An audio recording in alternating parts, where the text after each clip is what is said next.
عاملين ايه؟ معاك عبد الرحمن هشام، والنور اللي ورايا ده هيفضل كده وهيبقى فيه مشاكل عشان النور مكانه في القلوب. المهم، عاملين ايه؟ طبعا بقالنا بتاع حوالي سنتين ما بننزلش فيديوهات، بس حان الوقت ان احنا نرجع تاني. هننزل فيديوهات، هنحاول ننزل فيديوهات، وهنحاول نشارككم في كل حاجة عشان انا خبرة جدا. طبعا ده هبد يعني، بس في نفس الوقت خلينا نستفاد من الفلوس بتاعة يوتيوب شوية. الناس كلها بتاخد فلوس على قفاها، وبيطلعوا يهبطوا. طب تعالى نطلع نهبط يلا. لو الهبد بيجيب فلوس، يا سلام يا سلام، نعمل احلى هبد. ودي تفت لها. المهم، عاملين ايه؟ كان عندي تعليق بسيط جدا على تولي كابتن حسام حسن منتخب مصر. يعني اولا كاس العالم مونتاج، فيعني في حاجات كتير هتطلع زي ما هي كده. ان كابتن حسام حسن يمسك المنتخب اذا كان حلو او وحش ماليش دعوه، يعني هو هينجح هيفشل ماليش دعوه، يعني مش بتاعتنا. المشكله في المنظومه، ودي حاجه احنا مهما حاولنا مش هتنجح. ده بجد. يعني خلينا نفهم ان لو احنا جبنا جوارديولا مش هينجح. عبد اسمه ايه ده بتاع اللي بيقعد يهبط ده، بيطلع يقول كده، اسمه ايه؟ عبد العاطي تقريبا، مش عبد الله، مش التخين ده، اسمه ايه؟ عبد العال تقريبا، رضا عبد العال. بيطلع يقول كده، للاسف هو كلامه صح. يعني خلينا نتكلم كفنيين بس هو كلامه صح، هو كلامه صح جدا. ليه؟ عشان يعني احنا بنبص للمصلحة الشخصية. وتعالى نقول أمثلة في الموضوع ده، أمثلة كتير. كام واحد النهاردة بيلعب أو كان بيلعب في الدوري الدرجة التانية والتالتة، وجاله من الدوري الدرجة الأولى فريق. طبعا هتكلم مثلا على أحداث حصلت في بورسعيد مثلا. أعرف ناس مثلا كانوا بيلعبوا في بور فؤاد، جالهم عرض من النادي المصري، طبعا ده التوب في بورسعيد، وبيلعب دوري ممتاز والكلام ده. فالمفروض ان احنا بنتفق ان احنا نودي الشخصية دي اللي هي ليها عرض تروح تلعب في نادي اكبر والكلام ده كله. اللي بيحصل لا، انا ببص لمصلحتي الشخصية. فاللعيب مثلا يبقى تمنه 10,000 على سبيل المثال، فيطلع اللي ماسكه، الشخصية اللي ماسكاه، تقول لك انا عايز 50,000، اللي هو النادي المتحكم فيه، يعني اللي هو النادي عايز 50,000. انا بكلمكم مثلا الاسعار دي، في فعلا اسعار كده، بس مثلا قبل الثوره فانت بتتكلم 10,000 اصلا رقم كبير. فانت تطلب 50، ده رقم غبي، مش رقم كبير، ده رقم غبي. محدش هيدفعه في دوري درجه تانية. بس انا عايز اوقف المصلحه خلاص، انا عايز يطلع لي بونص وخلاص. فالصفقه تفشل، فاللعيب الكويس ده يبقى مش عارف يتحكم، مش عارف يلعب، مش عارف يعمل اي حاجه، فمستواه ينزل، فمصر تخسر لعيب كان ممكن يبقى كويس حرفيا. وده من ضمن الاسباب اللي بتفشل حرفيا كرة القدم. عندنا ايه تاني؟ عندنا مسألة الاحتراف. نادي زي انبي على سبيل المثال، لما كان عنده محمود جاد وويجن تقريبا، عرض عليه مش عارف، قال له لا، ده انا محتاج 4 اضعاف الرقم اللي انت محتاجه. طب لو انت حطيت بند 10% بعد كده، لما تبيعه اخد 10%، وانت النهارده بعته مثلا ب10 مليون مثلا على سبيل المثال، يعني ويجن راح بعته بعد كده ب10 مليون، ما انت هيدخل لك مليون دولار. طب ده كنت بتبص لكام؟ كنت بتبص ل 200 ولا 300 الف دولار. ما انت هيدخل لك مليون وانت ما بتعملش حاجه، انت حرفيا ما عملتش حاجه. انت وفرت مرتبه، اخدت دولارات، طورت النادي عندك. لا، انا ابص لمصلحتي بتاعت النهارده. معلش اشرب اليمين. ابص مصلحتك بتاعت النهارده. طب ليه؟ انتوا ليه بنخنق على الناس؟ في الاخر راح فين؟ راح النادي المصري. يعني مش فاهمك انت عايز ايه بجد والله. يعني انت كنادي انت بتفكر ازاي؟ النهارده كان هيروح ويكند شامبيون شيب في انجلترا، لا انا اوديه النادي المصري عادي. النادي المصري حبيبي، ايه اللي انت بتعمل ايه؟ والله بتفكر ازاي؟ ولا الدنيا عندك بيبقى تفكيرها ازاي كنادي بيطور؟ ما هو انا النهارده لما اطلع لعيب واثنين وثلاثه واربعه هقدر بعد كده اخلي الفوكس بتاع الانديه يجيلي. فالنهارده انا بعت واحد ب 400 وواحد بمليون وواحد ب 2 مليون على سبيل المثال، بعد كده هبتدي اطلب. لكن النهارده انا عايز من اول واحد ابيعه اطلب. عندك المحمدي انت ما استغلتوش، المحمدي طلع منك تقريبا، فلما المحمدي يطلع طلع كام واحد بعديه. دي تاني حاجه. تالت حاجه فكره ان انا اوقف الاحتراف الداخلي. اخرك هات خمسه، هات خمسه. طب هو انت النهارده بتعلي قيمه لعيب هو ما يستاهلش. ليه؟ لان النادي مثلا زي النادي الاهلي محتاج مثلا على سبيل المثال خط نص، راح جاب محترف. محتاج هجوم، جاب محترف. محتاج مش عارف دفاع، جاب محترف. خلص الخمسه. اي لعيب بعد كده لازم يجيبه النادي التاني هيحط رجل على رجل وهيطلب فيه اضعاف بسبب ان انت مش هتعرف تجيب محترف. خلاص انت قفلتها. طب ما تفتح كده الاحتراف، هتلاقي لعيبه كتير اللي كان بيطلب فيها 20 و30 و40 مليون بقت بنص مليون. لان خلاص في منك. انا ممكن اروح اجيب واحد محترف، انا قيمه زي النادي الاهلي اروح اجيب واحد محترف. ليه استنى نادي زيك يلعب عليا؟ فمهما جه من مدربين لمنتخب مصر انت هتفضل زي ما انت، مش هتتغير. مفيش حاجه جديده هتحصل. تقول لي طب زمان احنا خدنا مش عارف 6 و7 افريقيا ومش عارف ايه. يا عم انت كان عندك فريق بتدريبات مش عارف ايه وجمهور موجود وبتاع، انت كان عندك حاجه مرعبه موجوده. كان في عدم توفيق امين في كاس العالم، خلاص ما طلعناش كاس العالم، بس كان عندك فريق مرعب. تمام. كان عندك ناس محترفه كويسه. بقول لك زيدان وميدو مع اختلافي الكبير ان هو محترف كويس او مش محترف كويس، بس كان في ناس بتلعب الدوري الانجليزي والدوري الالماني والدوري الهولندي والدوري البلجيكي. انت بقى كان عندك فريق، يعني كان عندك عقليات. النهارده انت عندك المحترفين مين؟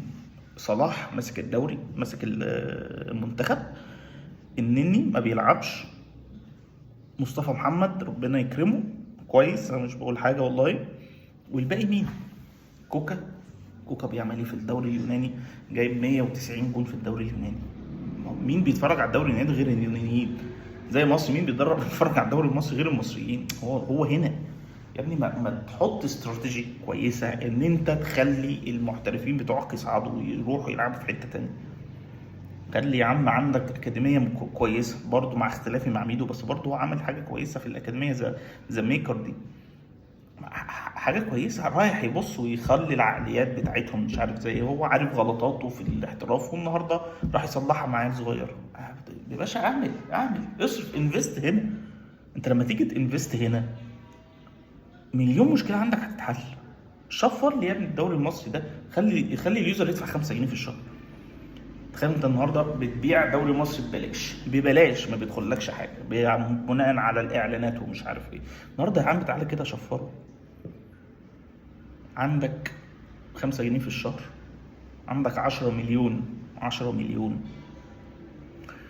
اشتركوا من 100 مليون، 10% اشتركوا، يعني 50 مليون جنيه شهريا داخله للاتحاد. ما بقولكش 20 و30 و50، بقول 5 جنيه. 5 جنيه دي اقل من كوبايه قهوه تدفعها في يوم. انا هدفعها لك في شهر علشان اشفر الدوري. و10% بس اللي هيتفرجوا، اللي هم اصلا بيتفرجوا، مفيش اكتر من 10% في مصر بيتفرجوا.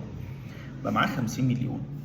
ال 50 مليون دي تاخدها توزعها على دوري الدرجه الاولى ودوري الدرجه الثانيه ودوري الدرجه الثالثه، بس بالعكس.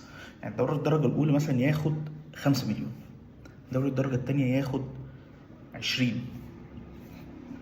دوري الدرجه الثالثه ياخد 25. طب ليه؟ هو الدوري الدرجه الاولى عنده رعايه كافيه، واخد بالك؟ فانت تقدر تجيب من حاجه تانية. كان دلوقتي بتكلم اخر الدوري الدرجه الثالثه، لا ملاعب ولا رعايه ولا تيشيرتات ولا لعيبه ولا مرتبات ولا حاجه يصرف عليهم. كان 25 مليون على 100 نادي انت ولا كام نادي؟ انت بتتكلم تقريبا 25 مليون على العشرة فيها 2 مليون ونص، وبعد كده يعني انت بتتكلم ربع مليون جنيه كل شهر. لو هم 100 نادي، ربع مليون جنيه كل شهر يخش يحلوا ازمات كتير، بالنسبه للنادي. تخيل انت النهارده بتدفع للعيب 1000 و2000 جنيه حرفيا، ده اللي بيحصل. 1000 و2000 جنيه و3000 جنيه وحبه حاجات، وب20 و100 جنيه في الماتش ومش عارف ايه. يا عم اعمل لهم عقود كويسه، وخلي يا عم بدل ال 1000 و2000 خليهم 10 وخليهم 20. ما بقولكش يا عم اضرب في المية. النهارده عندك 10 لعيب، عندك 20 لعيب، ودخل لك ربع مليون، اقسمهم كده يطلع لك 10. طبعا ما اعرفش وقفت فين، جالي تليفون فمش فاكر. بس اللي انا بتكلم فيه النهارده ان احنا ليه ما نشفرش، وفي 5 جنيه هنطور كرة، هنطور حاجات كتير، هنعمل حاجات كتير جدا. شفر وابتدي افتح الاحتراف، خلي يا عم المحترفين يجوا بكتير. يا عم انا اجيب 18 محترف، انت مالك؟ والله بجد انت مالك؟ انت النهارده انت قافل الاحتراف عشان انت متاكد ان انت لعيبتك مش موجوده. طور لي اكاديميه كمان 10 سنين بقى من التطوير والكلام ده. بتيجي نبص على المنتخب النهارده، حسام حسن لو مسك الخرزانه وجرى ورا لعيب عنده في المنتخب، هل تعتقد انه هيعمل حاجه؟ بجد لو مسك مسدس بره وقال لهم العبوا يا ولاد واكسبوا، هل هيحصل؟ مش هيحصل حاجه. ليه؟ عندك واحد مثلا لو قفشه اتاخد في المنتخب، يا عم احترامي ليه والجون الفشيخ اللي جابه، يا عم هيعمل ايه؟ هو ما بيعرفش يستلم وما بيعرفش يباص بجد. اساسيات مش موجوده. اتكلم على لعيب ما بيعرفش يستلم ويباص، يقعد يمسك الكوره ده كده. كهربا يا عم الحراق الفشيخ الجامد جدا وبتاع، بيجيب جون من ضمن 100، بيكفرك قبل ما تجيب جون. زيه كتير جدا. طب ليه واحد زي مصطفى محمد النهارده كان مهاجم كويس، وخد بالك برضو هرجع كهربا في حاجه تانيه. سافر بره، عقليته اتغيرت، بقى مهاجم كويس جدا لحد ما يوصل مهاجم ممتاز. طب ايه الفرق؟ ما هو نفس البني ادم. اقول لك حاجه تانية، كهربا اللي انا بقول لك دلوقتي هو كان بيجيب فرصه من ضمن 100 فرصه ومش عارف ايه، سبب عقليات متخلفه وصلت ان هو بدل ما يجيب 40 جون و50 جون و20 و30 بقى بيجيب جون واثنين وثلاثه والناس تقعد تطبل له. وايه التخلف ده؟ فالمشكله مش في اللعيب، مشكله في المنظومه، مشكله في النادي، مشكله في التفكير. هات بقى غير لي السيستم ده كله وبص. بجد في نادي مثلا زي وادي دجله، هو كان ماشي كويس جدا، بعد كده اختلف والدنيا اتدمرت عنده. مش اكيد برضو من ضمن الحاجات اللي اتدمرت بسببها هو الفلوس. لما يبص النهارده يلاقي معلش النادي الاهلي داخل له مليار جنيه، انا اهلاوي وصميم بس داخل له مثلا مليار جنيه، ونادي تاني داخل له 10 و20 مليون. ده ايه ده بجد؟ واكيد مثلا لما هيجي له عرض من النادي الاهلي ما هيديك بالجزم. انا عايز اقفل البتاع يا عم، اقفل البتاع. اكيد لما هيجي له نادي تاني ما هيديله بالجزم عادي يعني. ليه؟ يعني خلاص انت بالنسبه لك اخرك 100,000. النادي الاهلي عرض لي مليون، هروح للمليون. الف ب انا لو مكانه هروح طبعا. لو الزمالك عرض له مليون برضه هيروح. هو بقى اللي هيبص على مشاركاته ولا حاجته ولا تطوير ولا بتاع. ما هو هنا الفرق، انت كلاعب كرة قدم بصيت لفلوس النهارده، ما بصيتش لتطويرك اللي ممكن يجيب لك فلوس قدام. فاللي حصل لك دروب. فانت النهارده ما حدش عايزك خلاص. حط مثال لصالح جمعه، سافر البرتغال، عمل ماتشين كويسين، الناس قالت ان هو هنبص عليه في برشلونه وريال مدريد، دلوقتي احنا بنبص عليه الاسماعيلي بيستغنى عنه.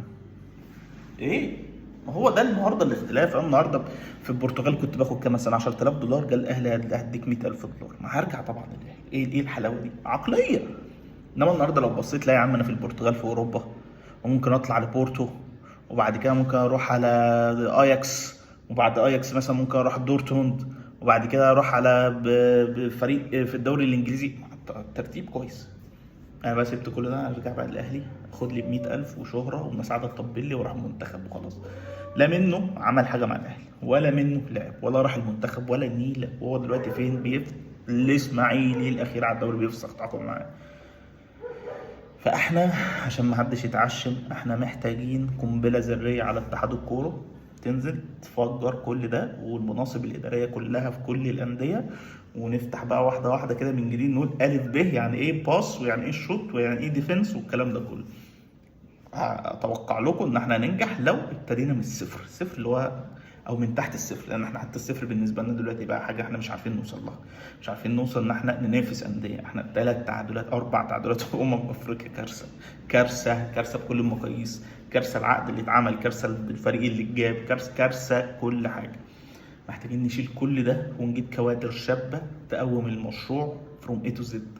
وما تقوليش ابو 60 و70 و80 سنه اللي قاعدين على الكراسي النهارده اللي بيقبضوا ملايين وبيعملوا مصالح هم اللي هيقوموا الكوره. دول هيقوموا مصالحهم، مش هيقوموا الكوره. السلام عليكم.